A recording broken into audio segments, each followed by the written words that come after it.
ये कहानी है एक भाई और बहन के रिश्ते की और स्कूल जाने के लिए होने वाली परेशानी पर आधारित सच्ची घटना है। मूवी की शुरुआत होती है और हमें नेक्सी नाम के एक लड़की को दिखाते हैं जो स्कूल जाने के लिए एक केबल के थ्रू नदी को क्रॉस कर रही थी, क्योंकि नदी क्रॉस करने के लिए इसके अलावा इसके पास कोई दूसरा विकल्प नहीं था। यहाँ हम नेक्सी की माँ को देखते हैं जो खाना बना रही थी। चूल्हे की लकड़ियाँ खत्म हो रही थी, इसलिए वो अपने 7 साल के बच्चे को लकड़ियाँ लाने बोलती है। वो लकड़ियाँ ला कर देता है और ऊपर चला जाता है। इस घर में 4 लोग रहते हैं, नेक्सी, उसकी माँ, दादी और एक प्यारा सा भाई जिसका नाम था वावा। यहाँ दादी बीमार होती है, इसलिए वो चल फिर नहीं सकती, इसलिए नेक्सी की माँ उसे वही खाना लाकर देती है। अब हम वावा को देखते हैं जो कि छत पर था। यहाँ उसका एक डॉगी भी होता है। तभी उसकी माँ जोर से उसे आवाज देती है। वावा भागकर नीचे आता है। उसकी माँ उसे बताती है कि दादी माँ की तबीयत काफी खराब है, जल्दी एक डॉक्टर को बुलाना पड़ेगा। इसलिए ये भागकर नीचे आती है ताकि रोपवे से नदी क्रॉस करके डॉक्टर को लेकर आए।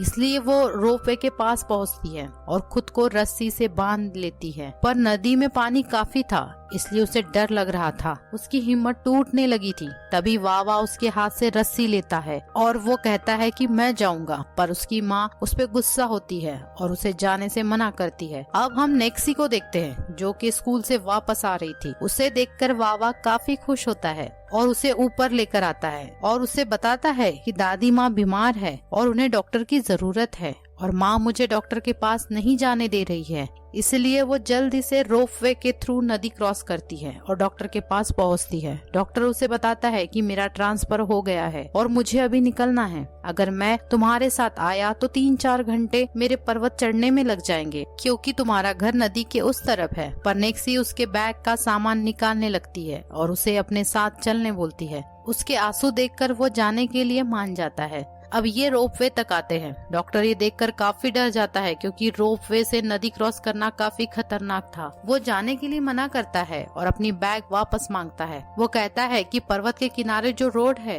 वहाँ से चलकर आऊंगा, पर इससे काफी समय लगने वाला था क्योंकि माउंटेन रोड काफी दूर था। नेक्सी उसके पैर पकड़ लेती है क्योंकि उसे उसकी दादी को बचाना होता है। डॉक्टर काफी डरा हुआ था, पर फिर भी वो रोपवे के थ्रू नदी को क्रॉस करता है और दूसरी तरफ पहुँच जाता है। वावा ये देख रहा था। नेक्सी भी पहुंचती है, पर डॉक्टर का चश्मा नहीं मिल रहा था। वावा बोलता है कि वो नदी में गिर गया। अब डॉक्टर दादी को चेक करता है और बताता है कि ये नॉर्मल हार्ट अटैक था और ये बीमारी ठीक नहीं हो सकती, बस उसकी अच्छी देखभाल करो। वावा बोलता है कि मेरे डॉगी को चोट लगी है, इसलिए वो उसकी भी मरहम पट्टी कर देता है, पर वो कहता है कि मैं इस रोपवे से नहीं जाऊंगा, माउंटेन रोड से ही जाऊंगा, और वहाँ से चला जाता है। अब हम नेक्सी को देखते हैं जो होमवर्क कर रही थी। आज उसे स्कूल के टोटल बच्चों का क्लास के हिसाब से एक एवरेज वैल्यू निकालना था, पर वावा ये सवाल झट से सॉल्व कर देता है। ये देखकर नेक्सी काफी खुश होती है क्योंकि वावा अब तक स्कूल नहीं गया था। तभी उसकी माँ वहाँ आती है और वावा से रिवर क्रॉस करने वाली रस्सी मांगती है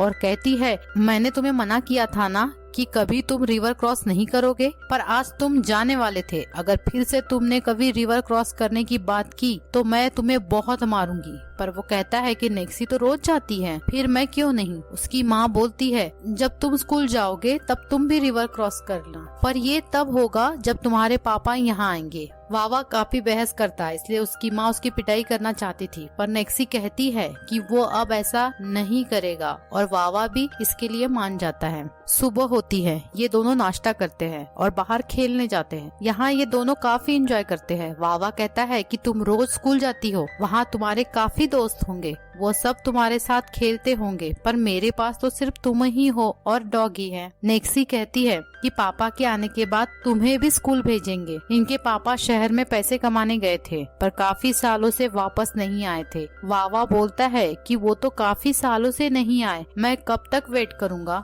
नेक्सी बताती है कि जल्दी यहाँ पे एक ब्रिज बनने वाला है, उसके बाद हम दोनों स्कूल जाएंगे, और उसे प्रॉमिस करती है। पर वो बोलता है कि एक दिन मैं रोपवे से जरूर नदी क्रॉस करूंगा। अब रात होती है। वावा नेक्सी को बोलता है कि मैं तुम्हें अपनी पिन व्हील दूंगा, पर प्लीज तुम माँ को मत बताना कि मैंने रिवर क्रॉस करने की बात कही थी। नेक्सी कहती है, ठीक है, अब सो जाओ। सुबह होती है और सब बच्चे एक एक करके रोपवे के थ्रू नदी क्रॉस करते हैं। यहाँ हम गांव के सरपंच के साथ कुछ लोगों को देखते हैं जो यहाँ सर्वे करने आए थे। यहाँ सरकार ने एक ब्रिज बनाने का फैसला किया था। वावा पूछता है कि क्या आप यहाँ ब्रिज बनाने वाले हो? सरपंच बोलता है कि हाँ, पर ब्रिज पूरा बनाने के लिए समय लगेगा। वह नेक्सी से दादी का हाल भी पूछता है। अब नेक्सी भी स्कूल चली जाती है। वावा घर आता है। उसकी माँ काम पर चली जाती है। वावा रस्सी ढूंढता है जो उसे मिल जाती है। अब वो छत पर जाता है और एक लकड़ी को अपना शर्ट पहनाकर वहाँ रख देता है। उसने ठान लिया था कि आज वो नदी क्रॉस करके स्कूल देखने जाएगा।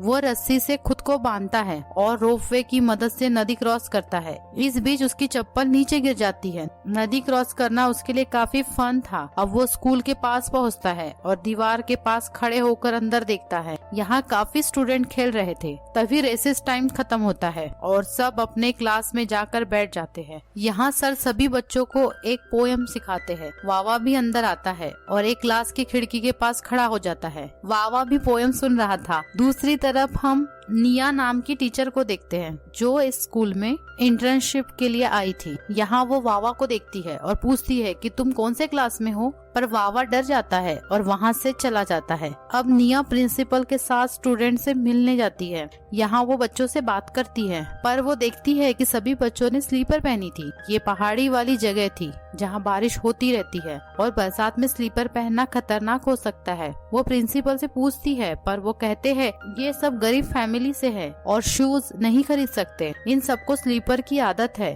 अब वो वहाँ से चली जाती है। दूसरी तरफ हम वावा को देखते हैं जो घर पहुंच चुका था। नेक्सी भी स्कूल से आ चुकी थी। ये देखकर वो काफी खुश होता है। वावा अब रोज स्कूल आने लगा था। मैडम बच्चों को पोएम पढ़ा रही थी। मैडम वावा को देख लेती है, इससे जल्दी से बाहर आती है, पर वो जा चुका था। रात होती है और नेक्सी सबको पोएम सुना रही होती है। वावा भी गुनगुनाता है। वो कहती है तुम्हें कैसे पता? वो बताता है कि अभी तो तुमने सुनाया था, मैंने वो याद कर लिया। दूसरी तरफ हम निया को देखते हैं जो प्रिंसिपल को बताती है कि बच्चों को स्कूल आने में काफी परेशानी होती है। यहाँ ब्रिज जल्दी बनाना चाहिए, इसलिए निया इस प्रॉब्लम को सॉल्व करने का फैसला करती है। अगले सीन में हम नेक्सी को देखते हैं जो मैडम निया को अपने घर ला रही थी। यहाँ नेक्सी मैडम को रोपवे से जाने के लिए हेल्प करती है। निया वहाँ से निकलती है, पर बीच में ही उसकी स्पीड कम हो जाती है और वो रुक जाती है। अब वो काफी डर चुकी थी, इसलिए नेक्सी वहाँ आती है और उसे धक्का देकर वहाँ से निकालती है। अब ये दोनों दूसरी तरफ पहुँचते हैं।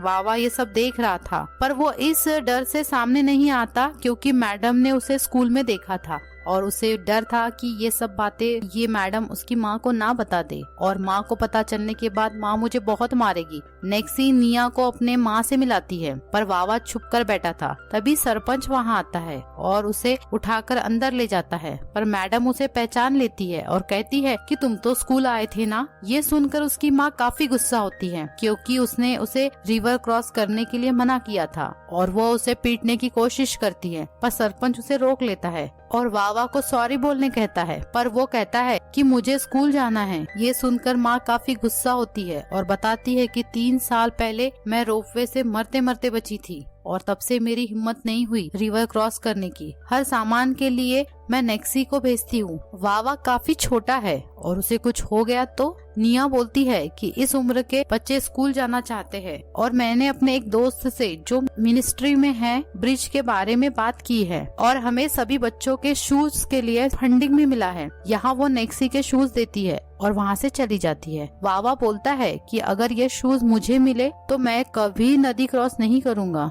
इसीलिए नेक्सी उसे वो शूज दे देती है और शूज वावा को काफी पसंद थे, इसलिए वो उस शूज को लेकर जाता है। सुबह होती है, सब बच्चे शूज पहनकर स्कूल जा रहे थे, पर नेक्सी स्लीपर पहनकर आ जाती है। तभी वावा वहाँ आता है और नेक्सी को अपने हाथ से शूज पहनाता है और कहता है कि वापस आकर मुझे दे देना। ये देखकर नेक्सी बहुत खुश होती है और अब वह स्कूल के लिए निकलती है। स्कूल खत्म होती है। नेक्सी जूतों को देख रही थी, तभी मैडम निया वहाँ आती है और उसे पूछती है तुम्हारे भाई में काफी डेयरिंग है। वो बिना डरे स्कूल तक आया। वो बताती है कि वावा को ये शूज काफी पसंद है और उसने कहा है कि अगर उसे शूज मिले तो वो कभी नदी क्रॉस नहीं करेगा। अब ये स्कूल से निकलती है, पर उसने शूज अपने हाथ में पकड़े होते हैं क्योंकि वावा ने सिर्फ नदी क्रॉस करने के लिए शूज दिए थे। अब वो एक शॉप में जाती है और कुछ घर के लिए सामान खरीदती है। उसे वहाँ एक अच्छे शूज दिखते हैं, पर उसके पास इतने पैसे नहीं थे कि वो वावा के लिए भी शूज खरीद सके। तभी मैडम निया वहाँ आती है और उसे शूज खरीद कर देती है, जिससे वो बहुत खुश होती है। अब वो वहाँ से निकलती है और शूज को बैग में रखती है। अब वो रिवर क्रॉस कर ही रही थी कि शूज उसके बैग से गिरने लगते हैं। ये देखकर वो शूज को पकड़ने की कोशिश करती है, जिससे उसका बैलेंस बिगड़ जाता है और वो नदी में गिर जाती है, जिससे उसकी मौत हो जाती है। आज वो काफी खुश थी क्योंकि वो उसके भाई के लिए शूज लेकर जा रही थी, पर नियति को कुछ और ही मंजूर था। अब हम वावा को देखते हैं जो कि एक पिनव्हील बना रहा था। वो उसे खेलने लगता है, पर तभी उसके घर कुछ लोग दौड़ कर आते हैं। वो नेक्सी की माँ को बताते हैं कि नेक्सी नदी में डूब गई। ये सुनकर उसकी माँ को सदमा लग जाता है। मैडम निया भी वहाँ पहुँच चुकी थी। सबको रोता हुआ देखकर वावा पूछता है कि मेरी बहन कहाँ है, पर सब शांत होते हैं। तभी उसे वहाँ नेक्सी के बैग और एक शूज दिखता है। अगले सीन में हम वावा को देखते हैं जो कि नदी के किनारे अपनी बहन का वेट कर रहा था। वह काफी देर तक अपने डॉगी के साथ वहाँ बैठा होता है और अपनी बहन को याद करता है। हमेशा हंसते खेलते रहने वाला वावा अब शांत हो चुका था।